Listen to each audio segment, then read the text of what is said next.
এক যুবক হুজুরের কাছে দোয়া চাইছে, হুজুর দোয়া করেন আল্লাহ যেন আমার একটা ছেলে দেয়। কি দেয়? ছেলে হয় নাই। পরের বছর আইসা আবার দোয়া, হুজুর দোয়া করেন আল্লাহ যেন একটা ছেলে দেয়। হুজুর আবার দোয়া করলেন, ছেলে হয় নাই। তৃতীয় বছর আবার হুজুর দোয়া করেন আল্লাহ যেন একটা ছেলে দেয়। হুজুর কয় ঘটনা কি? এদিকে আসো বাবা, তুমি কি বিয়ে করছো? কয় না, বিয়া তো করি নাই। তো বিয়া না করলে তো ছেলে হবে কেমনে? আগে তো বিয়ের পর্বটা সার বাবা, তারপরে না আল্লাহ তোকে সন্তান দেবে, ঠিক কিনা? এজন্য দোয়ার সাথে দাওয়ার দরকার আছে না নাই? দৌড়ে যায় নামাজ ধরা যাবে? খবরদার, ধীরস্থির ভাবে যাবেন। হাঁটার মধ্যে একটা গুরুত্ব দিয়ে তাড়াতাড়ি ধরতে চাবেন, কিন্তু দৌড়ে যাওয়া যাবে? নিষেধ করেছে। অনেক মুসল্লিরা এটা করে। ধরেন মাগরিবের নামাজ, অজুখানাতে মুসল্লিরা অজু করতেছে, ইমাম সাহেব নামাজ শুরু করেছেন, আল কারিআতু মাল কারিআ ওমা আদরাকা মাল কারিআ। মুখস্থ আছে না সবার? মুসল্লি মনে করতেছে ওযু হয়েছে আমার অর্ধেক, এখন যদি তাড়াতাড়ি ওযু না করে দৌড় না দেই রাকাত পাওয়া যাবে? রাকাত পাওয়ার জন্য দিছে দৌড়।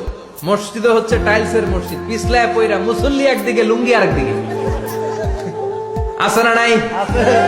আমার কাছে খবর আছে এরকম পা ভাঙছে অনেকের।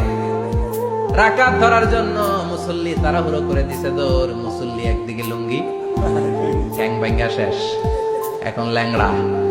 বিশ্বনবীর কথা মানে নাই, ওটারে ল্যাংড়া বানাইছে কে? আল্লাহ। এই জন্য বিশ্বনবী বললেন খবরদার দৌড়ে যাবে না, একামত হয়ে গেলে ধীরস্থির ভাবে যাও। কেননা দৌড়ে দৌড়ে আপনি কার দরবারে যাবেন? উনি তো সব রাজার বড় রাজা, মহারাজা। মহারাজার দরবারে তাড়াহুড়ো করা যায় নাকি? না।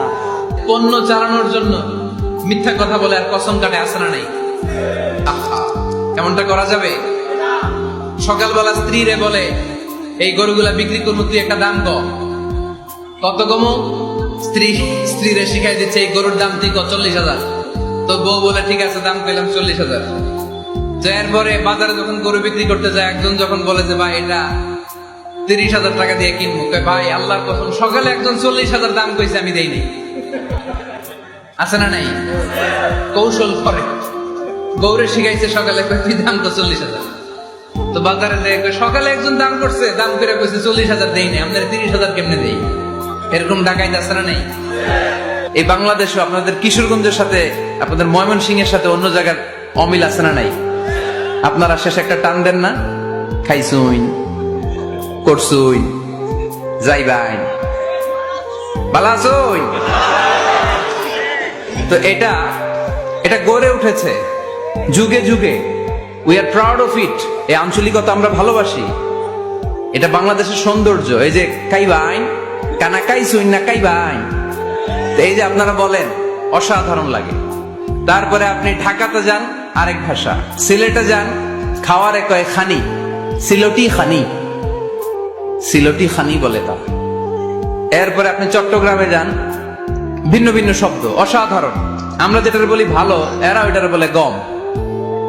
আমার কাছে ভালো লাগে না, এরা বলে আত্তে গম নলার, আত্তে গম নলার, মানে আমার কাছে ভালো লাগে না। দেখেন একই দেশের মধ্যে কত শব্দের বৈচিত্র্য, কত ভাষার বৈচিত্র্য।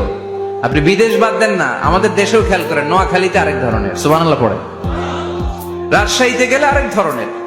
যাবেন, দেশ ঘুরবেন, নিজের দেশকে চিনেন, নিজের সংস্কৃতিকে জানেন, নিজের ভাষা যে কত সমৃদ্ধ, আমাদের ভাষা শৈলী, আপনি অবাক হবেন। তো এই আল্লামাহুল বায়ান, এই ভাষার ভিন্নতা, এগুলো আমাদেরকে শিক্ষা দিয়েছে কে?